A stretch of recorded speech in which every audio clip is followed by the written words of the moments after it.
Hi hello ನಮಸ್ಕಾರ. Welcome back to my channel. ತಾಯಿಯ ಮಮತೆ.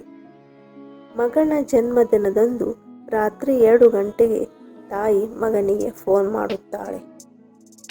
ಮಗ ಫೋನ್ ರಿಸೀವ್ ಮಾಡುತ್ತಾನೆ. ಅಮ್ಮ ಮಗನಿಗೆ ಹುಟ್ಟುಹಬ್ಬದ ಶುಭಾಶಯಗಳನ್ನು ಹೇಳುತ್ತಾಳೆ. ಆಗ ಮಗ ಸಿಟ್ಟಿನಿಂದ, ಇದನ್ನು ಹೇಳಲು ಈ ರಾತ್ರಿ ಫೋನ್ ಮಾಡಿದ್ಯಾ? ಬೆಳಿಗ್ಗೆ ಫೋನ್ ಮಾಡಲು ಆಗುತ್ತಿರಲಿಲ್ಲವಾ? ನನ್ನ ನಿದ್ದೆಯೆಲ್ಲ ಹಾಳು ಮಾಡಿದೆ ಎಂದು ಸಿಟ್ಟು ಮಾಡಿಕೊಂಡು ಫೋನ್ ಇಡುತ್ತಾನೆ. ಸ್ವಲ್ಪ ಸಮಯದ ನಂತರ ತಂದೆಯ ಫೋನ್ ಬರುತ್ತದೆ. ಆಗ ಮಗ ತಂದೆಯ ಮೇಲೆ ಸಿಟ್ಟು ಮಾಡಿಕೊಳ್ಳುವುದಿಲ್ಲ ಮತ್ತು ತಂದೆಗೆ ಬೆಳಿಗ್ಗೆ ಫೋನ್ ಮಾಡಿ ಎಂದು ಹೇಳುತ್ತಾನೆ. ನಾನು ನಿನಗೆ ಇಷ್ಟು ಹೇಳಲು ಫೋನ್ ಮಾಡಿದ್ದೇನೆ. ನಿಮ್ಮ ಅಮ್ಮ ಹುಚ್ಚಿಯಾಗಿದ್ದಾಳೆ. ಈಗಲ್ಲ, 25 ವರ್ಷದ ಹಿಂದೆ ಅವಳು ಹುಚ್ಚಿಯಾಗಿದ್ದಾಳೆ. ಅವಳಿಗೆ ಡಾಕ್ಟರ್ ಆಪರೇಷನ್ ಮಾಡಲು ಹೇಳಿದಾಗ ಅವಳು ಅದನ್ನು ನಿರಾಕರಿಸಿದಳು. ಸಾಯುವುದಕ್ಕೂ ಸಿದ್ಧವಾಗಿದ್ದಳು, ಆದರೆ ಆಪರೇಷನ್ ಮಾಡಿಸಿಕೊಳ್ಳಲಿಲ್ಲ. ರಾತ್ರಿ 2 ಗಂಟೆಗೆ ನೀನು ಹುಟ್ಟಿದ್ದು. ಸಾಯಂಕಾಲ 6 ಗಂಟೆಯಿಂದ ರಾತ್ರಿ 2 ಗಂಟೆಯವರೆಗೆ ಪ್ರಸವ ಪೀಡೆಯನ್ನು ಅನುಭವಿಸಿದಳು. ಯಾವಾಗ ನಿನ್ನ ಜನ್ಮವಾಯಿತೋ ಆಗ ಅವಳು ಎಲ್ಲ ನೋವನ್ನು ಮರೆತಳು. ಆಗ ಅವಳ ಖುಷಿಗೆ ಪಾರವೇ ಇರಲಿಲ್ಲ. ನಿನ್ನ ಜನನದ ಮೊದಲು ಡಾಕ್ಟರ್ ನನ್ನ ಕಡೆಯಿಂದ ಸಹಿ ಹಾಕಿಸಿಕೊಂಡಿದ್ದರು. ಡೆಲಿವರಿ ಟೈಮ್ನಲ್ಲಿ ಏನಾದರೂ ಹೆಚ್ಚು ಕಡಿಮೆಯಾದರೆ ನಾವು ಜವಾಬ್ದಾರರಲ್ಲ ಎಂದು. ಅದೇನಾದರೂ ನಿನಗೆ ಗೊತ್ತಿದೆಯಾ?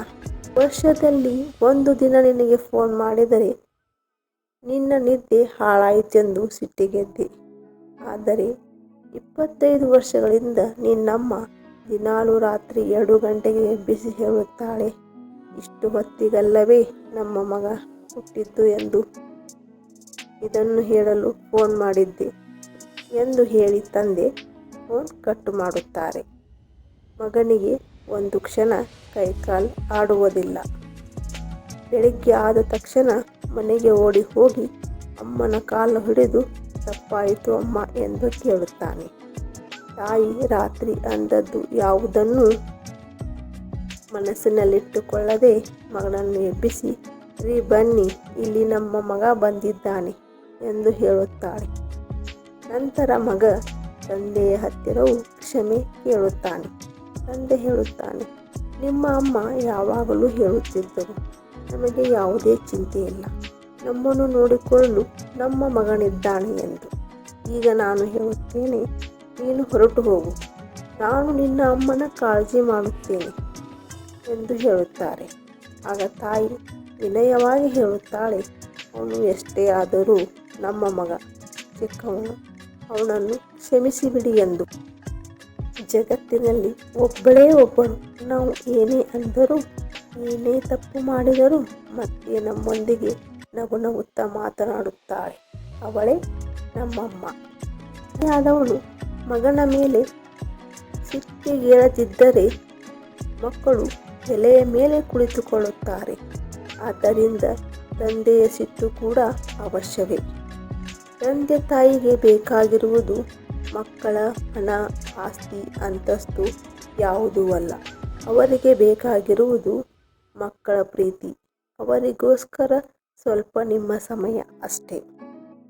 ಈ ಜಗತ್ತಿನಲ್ಲಿ ತಂದೆ ತಾಯಿಯ ಪ್ರೀತಿ ಅಮೂಲ್ಯವಾದದ್ದು.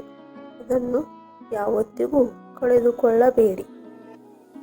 ಈ ವಿಡಿಯೋ ನಿಮಗೆ ಇಷ್ಟವಾದಲ್ಲಿ ಒಂದು ಲೈಕ್ ಮಾಡಿ, ನಿಮ್ಮ ಆಪ್ತರೊಂದಿಗೆ ಹಂಚಿಕೊಳ್ಳಿ ಮತ್ತು ನಮ್ಮ ಚಾನಲ್ಗೆ ಸಬ್ಸ್ಕ್ರೈಬ್ ಮಾಡುವುದನ್ನು ಮರೆಯಬೇಡಿ.